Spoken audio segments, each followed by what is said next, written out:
What's up guys, ඉතින් සාදරයෙන් පිළිගන්නවා my YouTube channel එකට. ඉතින් අද මම කතා කරන්න යන්නේ 6s Plus එක 2025ට සුපිරි ෆෝන් එකක් දිහා අපි කතා කරන්න යන්නේ. ඉතින් මේ ෆෝන් එක ගන්න හිතාන කෙනෙක්ද නැත්නම් ඔයාලට මේක තියෙන කෙනෙක්ද? ඉතින් කමන්නේ මේ වීඩියෝ දිගටම බලන්න. ඉතින් මේ වීඩියෝ මම කියනවා මේක පාවිච්චි කරන්න පුළුවන්ද දැන්ට ගන්න බලාගෙන ඉන්න කෙනෙක්ට. ඉතින් යන්න අපි වීඩියෝ එක වැඩි කතා නැතුව. ඉතින් මේ ෆෝන් එක නිෂ්පාදිත දිනය වන්නේ 2015 සැප්තැම්බර් 27 වන දින.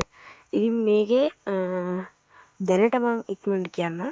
දැනට මේ වෙද්දී WhatsApp, Facebook, YouTube වගේ සෝෂල් මීඩියා ඇප් ටික සාමාන්‍යයෙන් පාවිච්චි කරන්න පුළුවන් ගොඩක් හොඳ දුරට.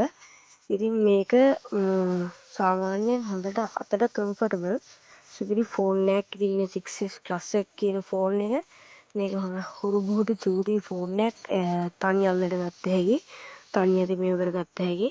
ඉතින් මේකේ SD+ රෙසලූෂන් එකක් තියෙනවා. මේකේ ඩිස්ප්ලේ එකත් සාමාන්‍ය චූටි ඩිස්ප්ලේ එකක් තියෙන්නේ මේකේ. ඉතින් මේකේ iOS Apple A9 chipset එක තමයි මේකේ තියෙන්නේ. සාමාන්‍ය චූටි වැඩ වගේක් ෆොටෝ ගන්න සාමාන්‍ය YouTube වීඩියෝ ක්‍රියේට් කරනවා වගේ නම් මේ ෆෝන් එක සුපිරි ෆෝන් එකක්. ඉතින් මේ ෆෝන් එකේ දැනට WhatsApp, YouTube, Facebook පාවිච්චි කරන්න පුළුවන් කියලා මම කිව්වනේ. ඒ පාවිච්චි කරන්න පුළුවන් වෙන්නේ මම හිතන විදිහට තව අවුරුද්දක් හෝ එකහමාරක්. මොකද මේ අලුත් අප්ඩේට් නැති වුණාම මේ ෆෝන් එකේ ඒවත් පාවිච්චි කරන්න යන්න බැරුව යනවා.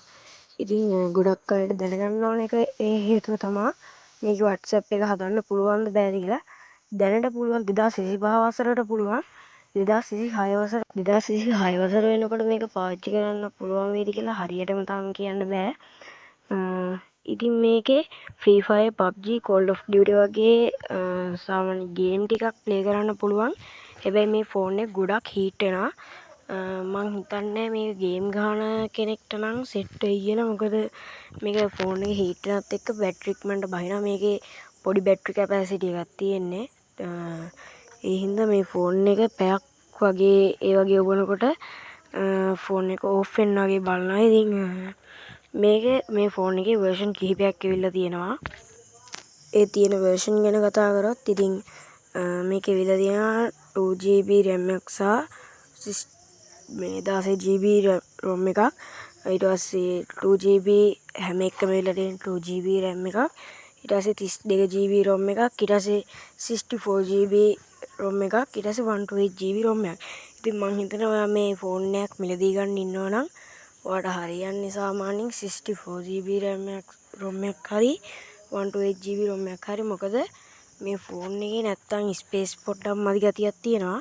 ඉතින් මේකේ කැමරාව ගැන කතා කරොත් මේකේ කැමරාවට 12 මෙගාපික්සල් කැමරාවක් තියෙන්නේ. තනි කැමරාවක් සහ තනි ෆ්ලෑෂ් ලයිට් එකක් තමයි. හැම එකම තනි ෆ්ලෑෂ් ලයිට් එකක් තමයි.